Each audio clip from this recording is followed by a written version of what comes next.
Hello students, this is Sasmita. Welcome to my channel. आज हम discuss करने वाले हैं क्लास 7 मैथ का PT1 एग्जाम का एक सैम्पल पेपर। टाइम है 1.5 hours, full mark 40। This question paper is divided into 3 sections.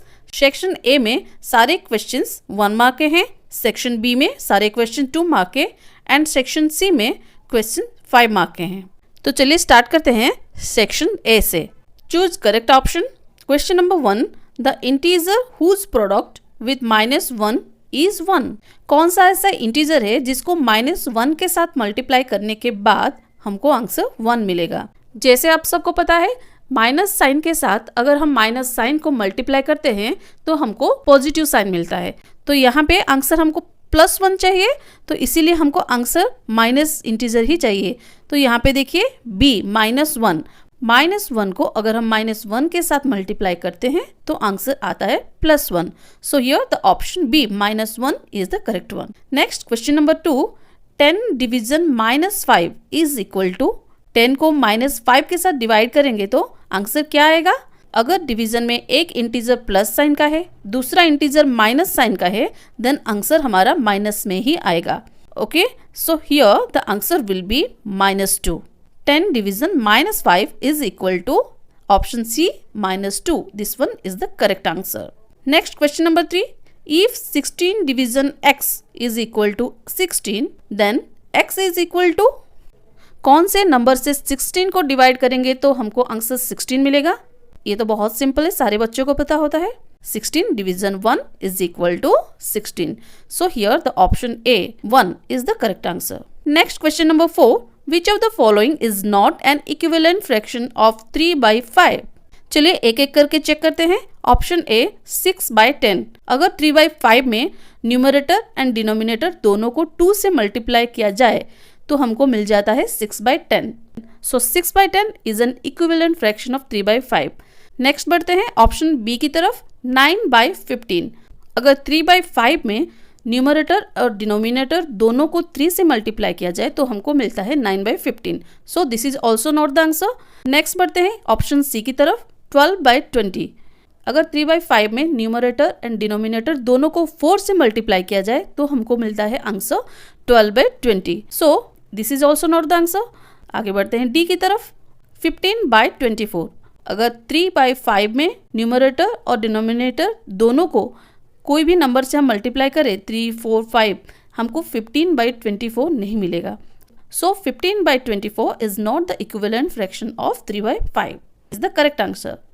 Question number 5, 3 and 1/3 division 10 is equal to. 3 and 1/3 का मतलब 3 3 9 + 1 10, 10/3। सो 10/3 division 10, that means 10/3 multiplied by 1/10। सो 10 और 10 कैंसिल हो जाता है, आंसर रहता है 1/3। So here option B 1/3 is the correct answer. Next question number 6, 1.44 division 1.2 is equal to.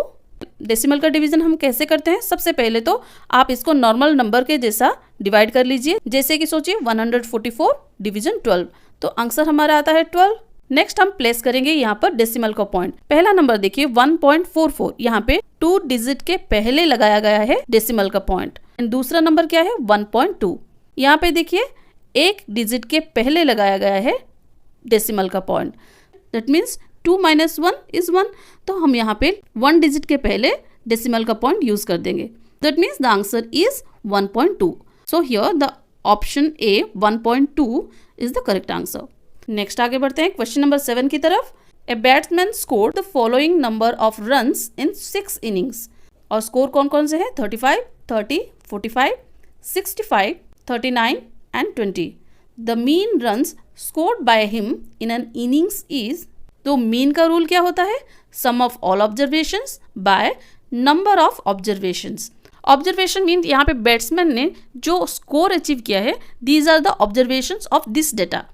सो चलिए add कर लेते हैं सारे ऑब्जर्वेशन को। 35 + 30 + 45 + 65 + 39 + 20 बाय 6। 6 क्या है, that is number of observations. देखिए 35, 30, 45, 65, 39, 20, ये कितने ऑब्जर्वेशंस है 1, 2, 3, 4, 5, 6। So number of observation is 6। Add करने के बाद आंसर हमारा आता है 234 by 6, that is the answer is 39। So यहाँ पे the option A 39 is the correct answer. Next question number 8, the median of the data 13, 16, 12, 14, 19, 12, 14, 13, 14 is. कोई भी डेटा का अगर हमको मीडियन फाइंड आउट करना होता है तो हम कैसे फाइंड आउट करेंगे? सबसे पहले देखते हैं मीडियन का मतलब क्या होता है। Median means the middle most observation of the data when arranged in ascending और डिसेंडिंग ऑर्डर। कोई भी डाटा अगर दिया गया है तो उसके जितने भी ऑब्जर्वेशन से हम उसको असेंडिंग या डिसेंडिंग ऑर्डर में पहले सजाएंगे, फिर उसका जो मिडिल मोस्ट ऑब्जर्वेशन होगा वो डेटा का मीडियन। तो ये जो ऑब्जर्वेशन है इसको हम पहले सजा देते हैं असेंडिंग ऑर्डर में। आप चाहो तो इसको डिसेंडिंग ऑर्डर में भी सजा सकते हो। तो मैं यहाँ पे सजा रही हूँ असेंडिंग ऑर्डर में। जब हम इसको असेंडिंग ऑर्डर में सजाते हैं तो ऑब्जर्वेशंस ऐसे लिखा जाता है 12, 12, 13, 13, 14, 14, 14, 16, 19. Now which one is in the middle of the observations? It is 14. So median of the data is 14. Next, question number 9. The range of the data 21, 6, 17, 18, 12, 8, 4, 13 is dash. Question number 7 में हमने सीख लिया mean, 8 में सीखा हमने median. अब हम question number 9 में सीखेंगे रेंज क्या होता है। Range of the data means the difference between the highest and the lowest values. ये जो डेटा यहाँ पे दिया गया है, इस डेटा में सबसे बड़ा नंबर कौन है? That is the highest value. सबसे बड़ा नंबर है 21, so that is the highest value. और सबसे छोटा नंबर कौन सा है? That is 4। That means 4 is the lowest value. So हमको हाईएस्ट वैल्यू से लोएस्ट वैल्यू को माइनस करना पड़ेगा, सब्सट्रैक्ट करना पड़ेगा। 21 minus 4 that is 17। So here the range is 17। Option A 17 is the correct answer. Next question number 10. A water bottle contains 2 liters of water. Minu drank 1/8 of the water. How much water did Minu drink? एक water bottle में 2 litre water रहता है। मीनू ने वो 2 litre में से उसका 1/8 portion P लिया। अब कितना लीटर पानी मीनू ने पिया है, इसके लिए हमको फाइंड आउट करना है 2 लीटर वाटर का 1/8 कितना होता है। 1/8 of 2 litre that means 1/8 into 2 litre. 2 4 जा 8 एंड 2 1 जा 2। आंसर आता है 1/4। Option C 1/4 litre is the correct answer. Next, answer the following questions. Question number 11. Write down a pair of integers whose difference is -10. हमको एक pair of integers लिखना है जिनको हम माइनस करेंगे, सब्सट्रैक्ट करेंगे, तो आंसर हमारा आना चाहिए -10। सबसे पहले हम एक इंटीजर कंसिडर करते हैं। Suppose 1 integer is 4। So what should be the next integer to get the answer -10? हम यहाँ पे कंसिडर करेंगे the second integer is x। तो हमारा इक्वेशन बनता है 4 - x इज इक्वल टू -10। इस टाइप का इक्वेशन सॉल्व करना हमने 6th स्टैंडर्ड में पढ़ा है। तो चलिए इसको फटाफट सॉल्व कर लेते हैं। 4 को हम लाते हैं राइट साइड में, so it will be -x is equal to -10 - 4। So -x is equal to -14। So दोनों left hand side and right hand side में नेगेटिव साइन को हम कैंसिल करते हैं। So the answer will be x equal to 14। So हमको यहाँ पे 2 integers मिल गए, एक तो है 4, दूसरा है 14। 4 - 14 इज इक्वल टू -10। सो हमको यहाँ पे ऐसे लिखना पड़ेगा the pair of integers whose difference is -10 is 4 and 14। आप चाहो तो कोई और 2 इंटीजर्स फाइंड आउट करके लिख सकते हो।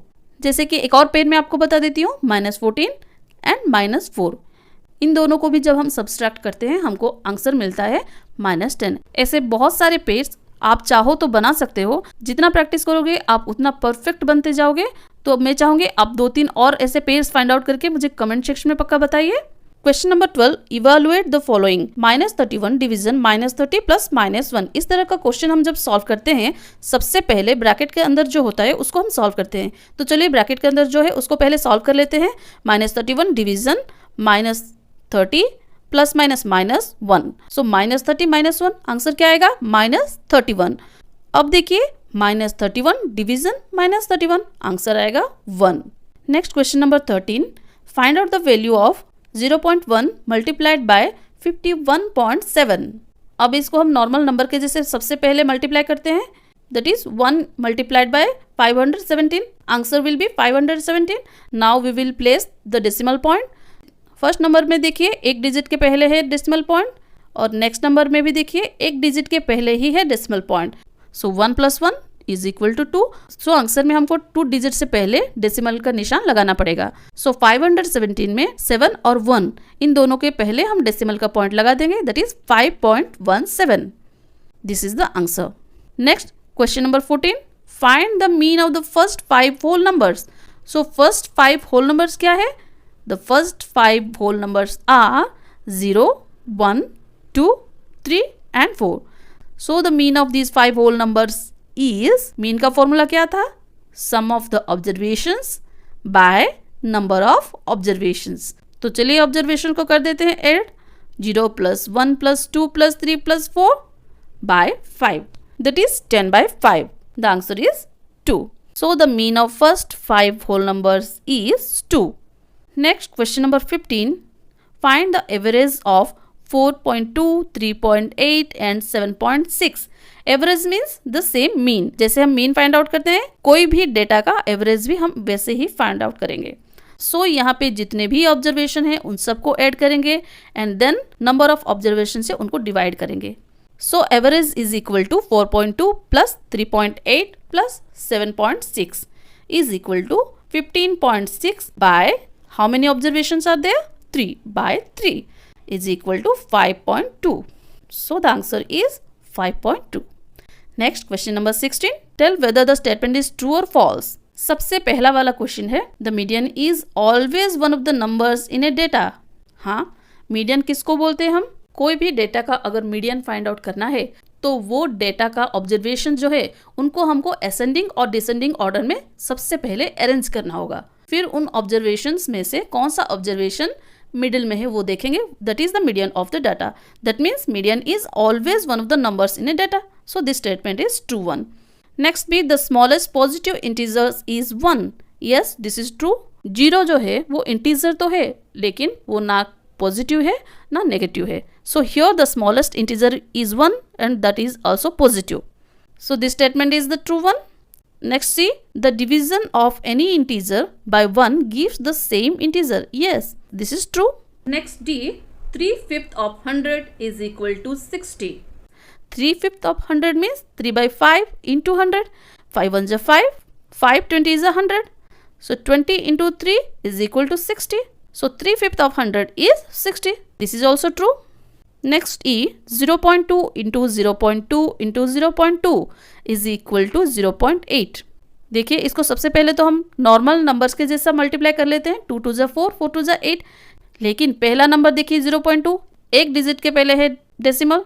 नेक्स्ट सेकंड नंबर में एक डिजिट के पहले ही है डेसिमल. थर्ड नंबर में एक डिजिट के पहले है डेसिमल का पॉइंट.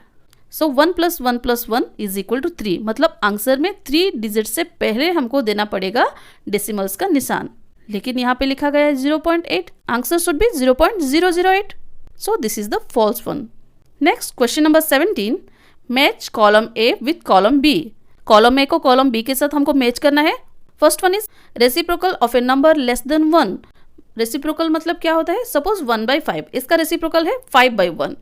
सोचिए 4/3, उसका रेसिप्रोकल है 3/4.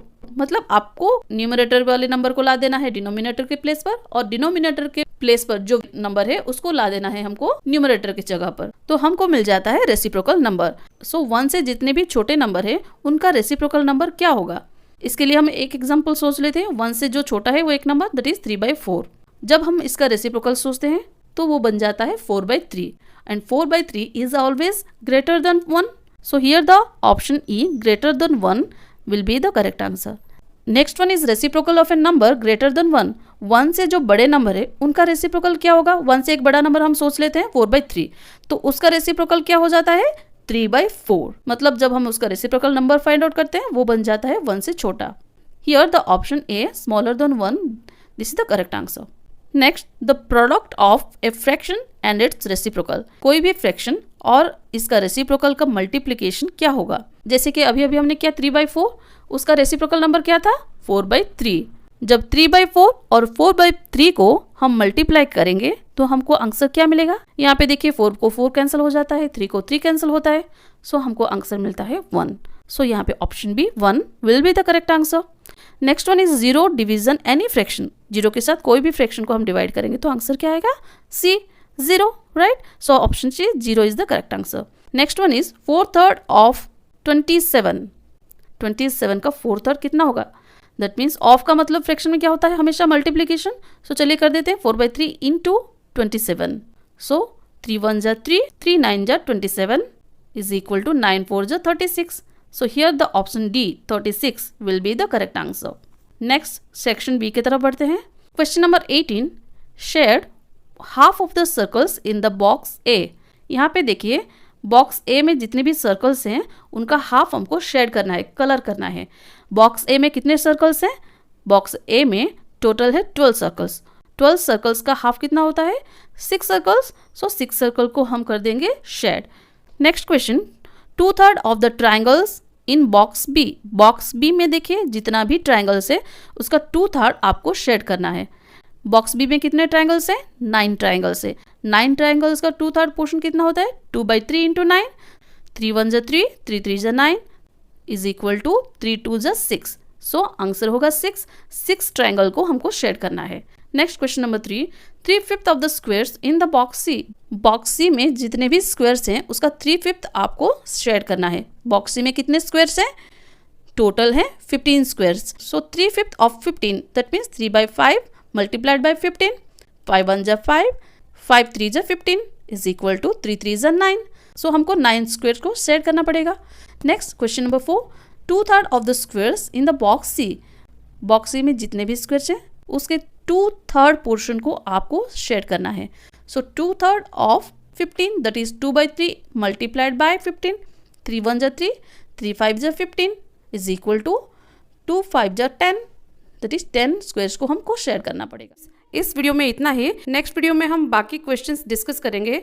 कोई भी डाउट हो तो आप कमेंट सेक्शन में पूछ लीजिए। कमेंट करने के लिए आप मेरे कम्युनिटी सेक्शन में जाइए, वहाँ पे जो रिसेंट पोस्ट दिखेगा वहाँ पे आप कमेंट कर दीजिए। वीडियो अगर पसंद आए तो लाइक शेयर एंड सब्सक्राइब कर दीजिए। Thank you.